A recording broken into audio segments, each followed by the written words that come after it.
नमस्कार. भारत सरकारच्या एका नवीन योजनेमुळे देशाच्या उत्पादन क्षेत्रात खूप मोठे बदल होऊ शकतात. ही योजना आहे एलिजिबल मॅन्युफॅक्चरर इम्पोर्टर स्कीम, म्हणजेच सोप्या भाषेत EMI स्कीम. चला तर मग आज ही योजना नेमकी काय आहे हे आपण समजून घेऊया. एक विचार करूया. समजा कंपन्यांनी बाहेरून माल मागवला, पण त्यावर लागणारी कस्टम ड्युटी त्यांना लगेचच भरावी लागली नाही, ती नंतर भरण्याची सोय मिळाली तर काय होईल? त्यांच्याकडे जो पैसा खेळता राहतो त्यावर आणि उत्पादनाच्या वेगावर याचा किती मोठा आणि सकारात्मक परिणाम होऊ शकतो, नाही का?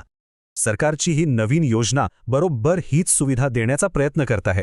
या विश्लेषणामध्ये आपण हेच बघणार आहोत की ही योजना नक्की आहे तरी काय आणि ती भारतीय उत्पादकांसाठी कशी फायदेशीर ठरू शकते.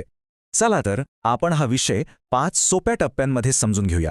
सगळ्यात आधी आयातदारांना नेमकी अडचण काय येते, मग त्यावर नवीन उपाय काय आला आहे. तिसरं, हे नंतर पैसे भरा मॉडेल नक्की चालतं कसं. चौथं, यामुळे आपल्या देशातल्या उत्पादनाला कशी चालना मिळेल. आणि शेवटी, देशाच्या अर्थव्यवस्थेसाठी याचं काय महत्त्व आहे. ठीक आहे, तर मग सुरुवात करूया मूळ प्रश्नापासून. कोणतीही नवीन योजना का आणली जाते हे समजून घेणं खूप महत्त्वाचं असतं. मग पाहूया, उत्पादकांना, विशेषतः जे आयात करतात त्यांना कोणत्या आर्थिक अडचणींना तोंड द्यावं लागतं. आतापर्यंत काय व्हायचं ते समजून घेऊया. समजा एखाद्या कंपनीने कच्चा माल मागवला. तो बंदरावर आला की सगळ्यात आधी कस्टम ड्युटी भरावी लागायची. म्हणजे काय, तर पैसा आधीच ब्लॉक झाला आणि जोपर्यंत हे सगळं क्लिअर होत नाही तोपर्यंत तो माल फॅक्टरीपर्यंत पोहोचायचाच नाही. म्हणजे उत्पादन थांबलं. हा किती मोठा अडथळा होता कामाच्या गतीमध्ये. आणि बरोबर याच समस्येवर एक उपाय म्हणून सरकार घेऊन आला आहे एलिजिबल मॅन्युफॅक्चरर इम्पोर्टर्स म्हणजेच EMI योजना. खरं तर ही योजना संपूर्ण प्रक्रियाच बदलून टाकण्याची क्षमता ठेवते.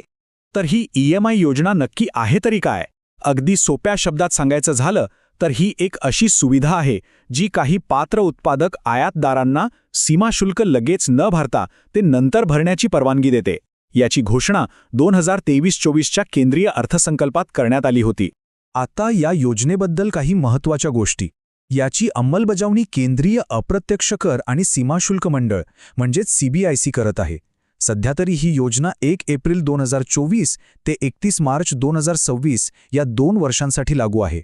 आणि ही योजना आयात शुल्क विलंबित भरणा नियम 2016 च्या अंतर्गत येते.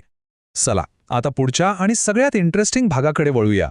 हे आता आयात करा नंतर पैसे भरा मॉडेल प्रत्यक्षात कसं काम करतं हे जरा सविस्तरपणे पाहूया. या योजनेने पेमेंटच्या पद्धतीत एक खूप मोठा बदल आणला आहे. आधी कसं होतं, माल आला की लगेच पैसे भरा म्हणजे वर्किंग कॅपिटल अडकलं. पण आता या EMI योजनेमुळे कंपन्या माल लगेच क्लिअर करून घेऊ शकतात. आणि ड्युटी ती महिन्याच्या शेवटी एकदम भरली तरी चालते. म्हणजे पैसा खेळता राहतो, जो व्यवसायासाठी सगळ्यात महत्त्वाचा असतो. ठीक आहे, तर आता हे पाहूया की या योजनेमागे सरकारचा उद्देश काय आहे. याचा आपल्या देशातल्या उत्पादन क्षेत्रावर नेमका काय परिणाम होईल अशी अपेक्षा आहे. या योजनेची उद्दिष्टे अगदी स्पष्ट आहेत.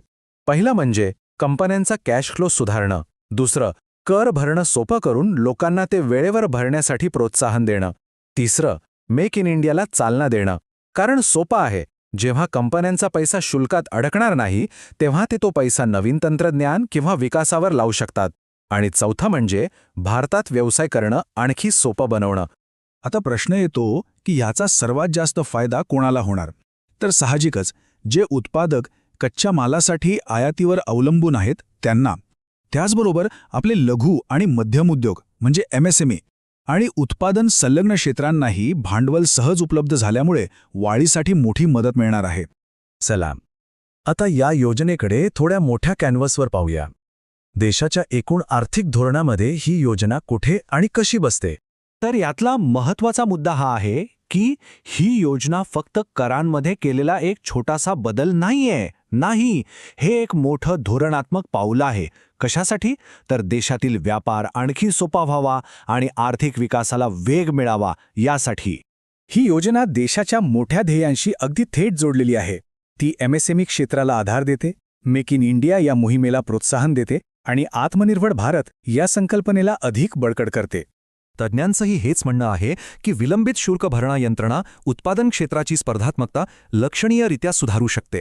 याचा सरळ अर्थ असा होतो की अशा योजनांमुळे भारतीय कंपन्या आंतरराष्ट्रीय बाजारपेठेत अधिक ताकदीने स्पर्धा करू शकतात. तर मग शेवटी एक महत्त्वाचा प्रश्न आपल्यासमोर उभा राहतो.